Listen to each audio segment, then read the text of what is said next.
आपणास काय वाटते? महादेव भटांची स्पर्धेची अट आपण मान्य करायची.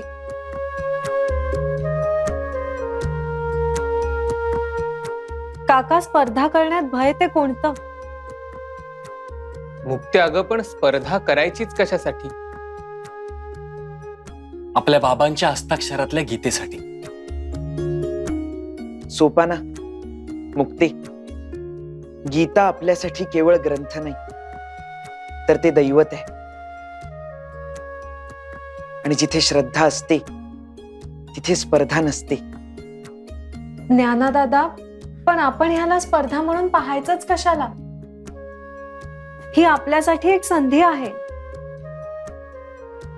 संधी? कसली संधी ग मुक्ते? बाबांचा उद्देश साध्य करायची. म्हणजे बघा, ही स्पर्धा बघण्यासाठी सारं ग्राम येणार. मग त्यांचा उद्देश कोण जिंकतय कोण हारतय हा जरी असला तरी नकळत का होईना त्यांच्या कानावर गीतेचे श्लोक पडणार.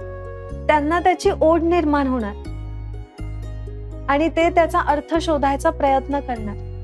आणि सामान्य लोकांपर्यंत गीतेचा खरा अर्थ पोचावा, ह्या बाबांचा उद्देश साध्य होण्याची सुरुवात होणार.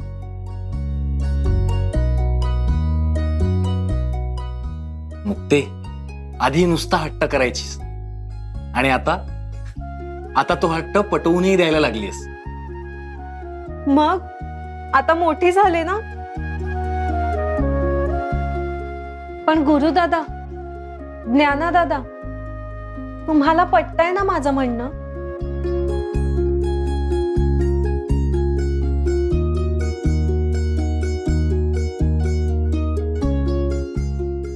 आता आम्ही आमच्या मुक्तीच्या शब्दाबाहेर आहोत का?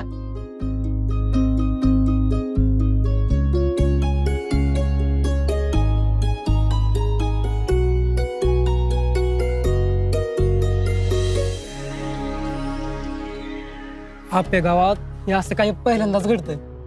काय होईल काय नाही काय सांगता येत नाही बाबा. न सांगता येण्यासारखं काय आहे त्यात? महादेव शास्त्री जिंकणार. अरे एवढ्या मोठ्या विद्वानासमोर या चिमुरड्याचा काय निभाव लागणार आहे? पोरं आहेत लहान, पण त्यांचं लौकिक लय मोठं आहे. कळलंच ते लौकिक. पण मी म्हणतो, ही अशी येड्यासारखी स्पर्धा करायची महादेव शास्त्रीने तरी काय गरज होती? पण ज्ञानाने पण मान्य केलं ना. व पण आहेत कुठे महादेव शास्त्री? ते बघा, आले महादेव शास्त्री.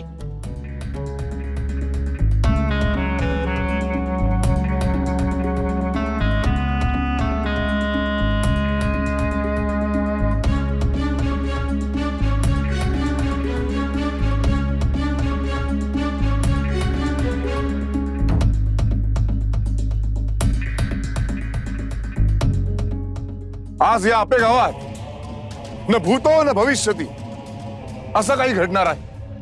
आणि या स्पर्धेच्या निमित्ताने तुम्ही सर्वजण एका महान अशा प्रसंगाचे साक्षीदार होणार आहात. अहो, पण या ग्रामाचे प्रमुख मार्तंड कुलकर्णी नसताना ही स्पर्धा होणं योग्य नाही ना. ए भीम्या, काय योग्य आणि अयोग्य हे तुझ्याकडून जाणून घ्यायची आवश्यकता नाही आम्हाला. मार्तंड कुलकर्णी रामेश्वराच्या तीर्थाटनाहून येतील तेव्हा येतील. त्या आधी आवश्यकता आहे ती काही लोकांना त्यांची जागा दाखवून देण्याची. गावाला कीड लागलेली मार्तंड कुलकर्णींनाही नाही खपणार.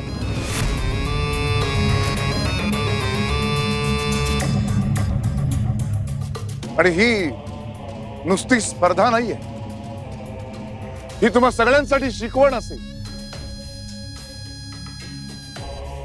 आपण स्वतःची तुलना कुणाशी करतो याचं आयुष्यभर भान असावं याची शिकवण. माणसाचा एखाद्या गोष्टीचा अट्टहास त्याची मानहानी कशी करतो हे आज तुम्हाला सगळ्यांना प्रत्यक्ष याची देही याची डोळा अनुभवायला मिळणार आहे.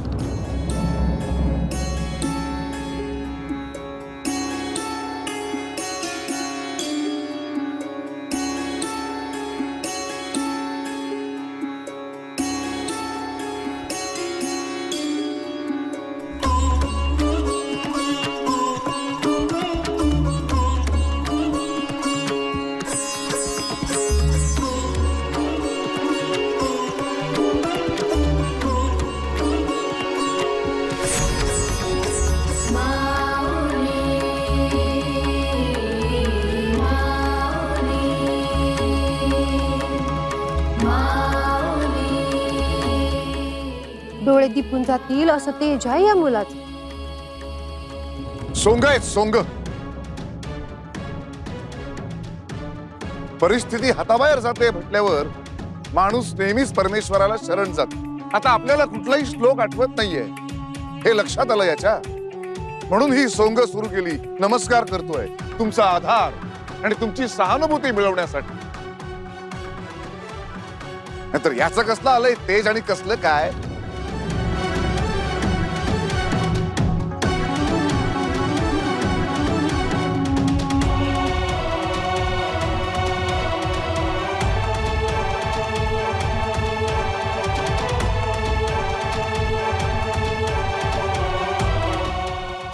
आपण म्हणताय ते खरंय.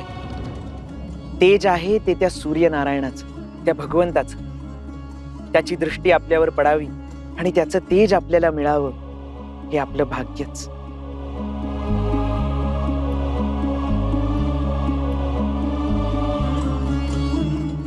भगवान श्रीकृष्णाने गीतेतच तर म्हटलंय, तपाम्यहमहं वर्षं निगृह्णम्युत्सृजामि च अमृतं चैव मृत्युश्च सदसच्चाहम अर्जुन.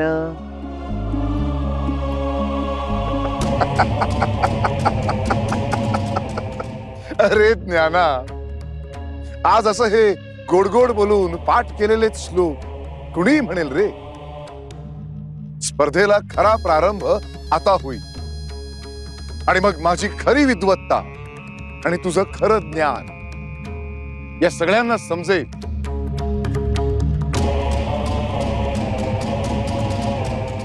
पाचव्या अध्यायातला 16वा श्लोक म्हण. जशी आपली आज्ञा भूदेव. ज्ञानेन तु तदज्ञानम येषान्नाशितमात्मनः तेषामादित्यवत् ज्ञानम प्रकाशयति तत्परम्.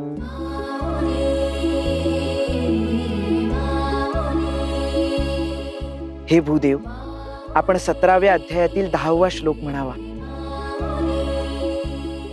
यातयामं गतरसं भूति पर्युषितं च यत् उच्चेष्टमपि चामेध्यं भोजनं तामसप्रियम्. आता 11व्या अध्यायातील 38वा श्लोक म्हण. त्वमादिदेवः पुरुषः पुराण स्वमस्य विश्वस्य परन्निधानम् वेत्तासि वेद्यं च परं च धाम त्वया ततं विश्वमनन्तरूप. भूदेव, आपण 6व्या अध्यायातील 45वा श्लोक म्हणावा. प्रयत्नादत मानस्तु योगी संशुद्ध किल्बिषः अनेक जन्म संसिद्धस ततो याति परांगतिम. आता 13व्या अध्यायातला 22वा श्लोक म्हण.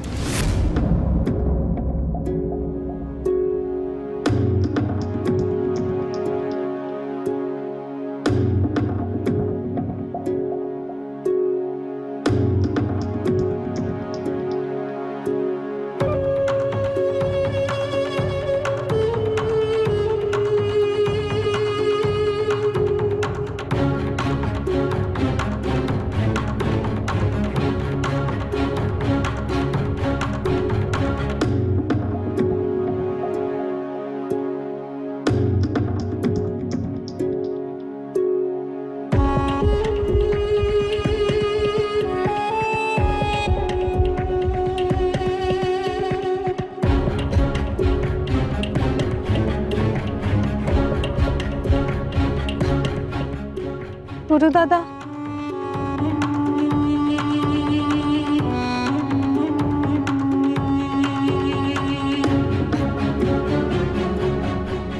देवा पांडुरंगा, माझं लेकरू अलौकिक असलं तरी बी माणूसच आहे ना. नेहमी तो समध्यासने सहाय्य करतो. आज त्याला काही सहाय्य पाहिजे असेल तर त्याच्या पाठीशी उभा राहा बाबा. देवा, तुझ्या दारी न्याय असतो असंच ऐकलंय आजवर. त्यावरचा विश्वास ठळू देऊ नकोस. हा ज्ञानाच ह्यांच्या मनातली माणुसकी जागृत करू शकतो. माणसांना अगदी आतून पालटून टाकण्याचे बळ त्या लेकराच्या ठाई आहे. त्याला यश दे, त्याला यश दे देवा.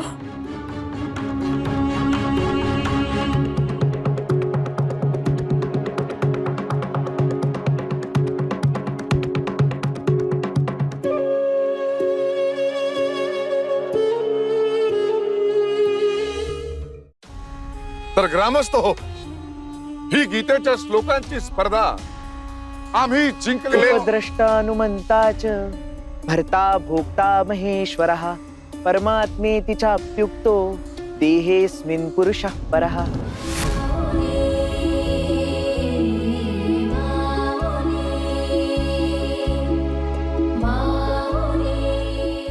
भूदेव, दुसऱ्या अध्यायातील 12वा श्लोक म्हणावा.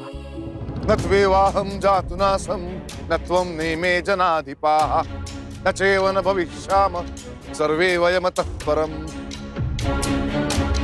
18व्या अध्यायातला 69वा श्लोक म्हण. न च तस्मान् मनुष्येषु कश्चिन्मे प्रियकृत्तमः भविता न च मे तस्मात् अन्यः प्रियतरो भुवि.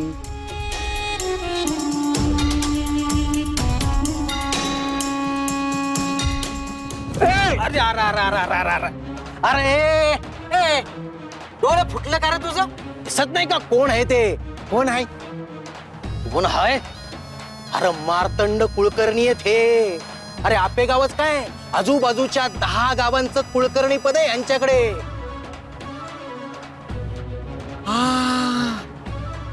मार्तंड कुलकर्णी वय कवा आले रामेश्वरनं? तुला रे काय करायच्यात नसत्या चौकशा? तू आधी आजूबाजूला नीट बघायला शिक.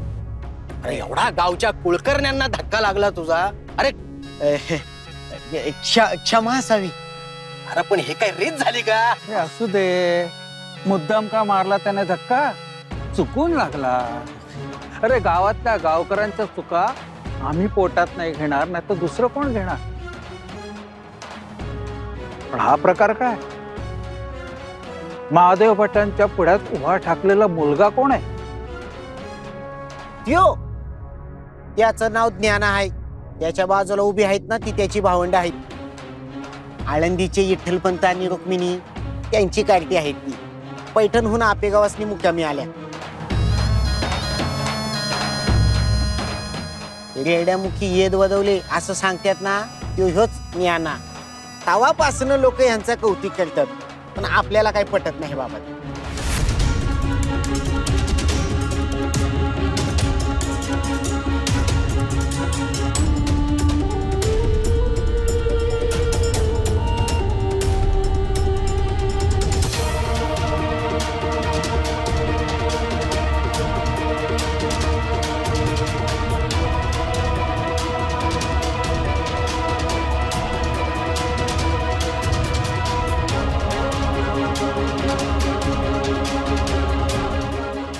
भूदेव, आपण आता 18व्या अध्यायातील 42वा श्लोक म्हणावा.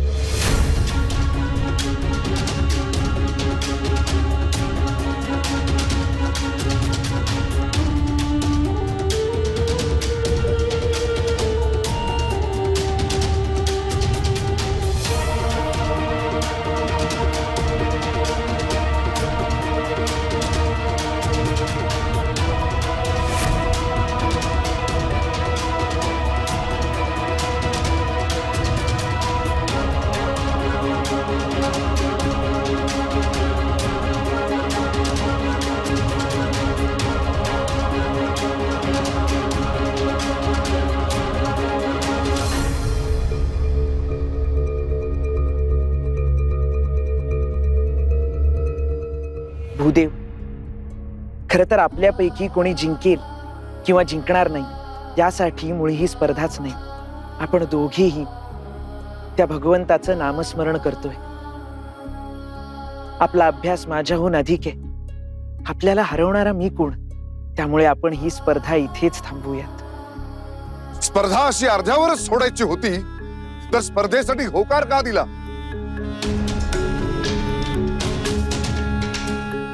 तुला आम्हाला हरवायचं होतं ना, पण आम्ही इतक्या सहजी हार मानणारे नाही आहोत. आपल्याला हरवावं यासाठी आम्ही होकार दिला नव्हता. या निमित्ताने गीतेतले 4 शब्द सगळ्यांच्या कानावर पडतील हेच माझं ध्येय होतं. तू हे सगळं जाणीवपूर्वक करतोयस, मला ग्रामस्थांच्या दृष्टीतून पाडण्यासाठी. आणि तू स्वतः किती उदार आहेस हे दाखवण्यासाठी मुद्दामून करतोयस समजतंय मला.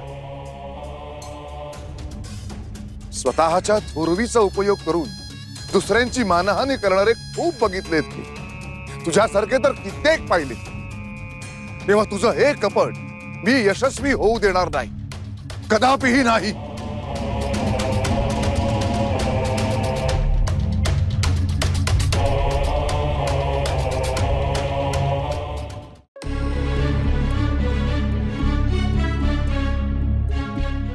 शमोदमस्तपः शौचम शांतिरार्जवमेव च ज्ञानम विज्ञानमास्तिक्यम ब्रह्म कर्म स्वभावजम. अहो पण या श्लोकाचा अर्थ तरी काय आहे? मनाचा निग्रह, इंद्रिय दमन, धर्मासाठी प्रयत्न, शुद्धता, क्षमाशीलता, सरळपणा, संपूर्ण ज्ञान, विशेष ज्ञान, तसेच आस्तिक्य बुद्धी ही सारी खऱ्या विद्वानाची ब्रह्मकर्मे आहेत.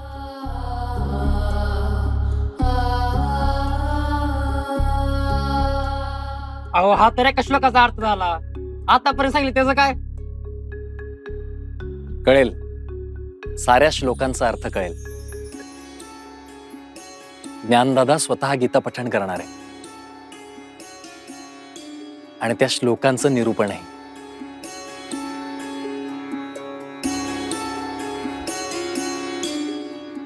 जय तू ज्ञानेश्वर, जय तू ज्ञानेश्वर, जय तू ज्ञानेश्वर, जय तू ज्ञानेश्वर, जय तू ज्ञानेश्वर, जय तू ज्ञानेश्वर, जय तू ज्ञानेश्वर, जय तू ज्ञानेश्वर. जय तू ज्ञानेश्वर.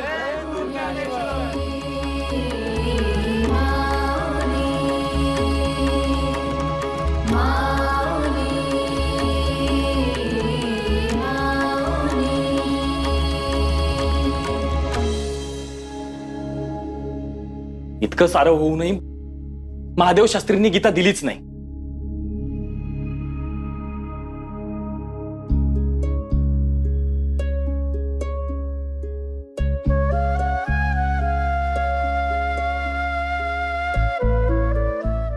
दादा का असलात?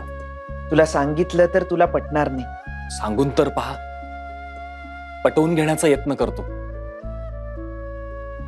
मानवाला त्याच्या मनाप्रमाणे वागण्याचा संपूर्ण अधिकार आहे. महादेव शास्त्रीही वागले. पांडुरंग त्यांचं कल्याण करो. दादा, इतकं अयोग्य वागून, अन्याय करून सुद्धा पांडुरंग त्यांचं भलं कसं करेल? न्याय अन्याय, चूक बरोबर, योग्य अयोग्य ह्या संकल्पना प्रसंगी व्यक्तिसापेक्ष असू शकतात ना. आणि कोणी आपल्यावर अन्याय केला तर त्याच्याशी वाईट वागणं हे माणूस धर्माला साजेसं आहे का सोपाना? नाही. सोपाना, आपण सगळी त्या पांडुरंगाची लेकरं. मग त्यांचे विचार कसेही असोत, त्यांचं वागणं कसंही असो, कुठल्याही वर्णात, कुठल्याही वर्गात त्यांचा जन्म झालेला असो, पांडुरंगाच्या ठाई कसलाही भेदाभेद नाही. त्याच्यासाठी त्याची सगळी लेकरं एकसारखीच. पण दादा, तो त्याच्या चुकणाऱ्या लेकरांना कधी शासन करणारच नाही का? प्रत्येकाला आपल्या कर्माचं कडू गोड फळ मिळतच असतं. तो पांडुरंग सारं काही पाहत असतो आणि योग्य वेळी योग्य ती शिकवणही देत असतो. पण कोणाला शासन व्हावं अशी इच्छा बाळगणं म्हणजे मनी कटुता बाळगण्यासारखं आहे. प्रत्येकाची जशी इच्छा आहे, प्रत्येकाला जसं वागावंसं वाटतं तसं वागण्याचं स्वातंत्र्य हवं. मग इतरांनी त्याची स्तुती करो अथवा निंदा.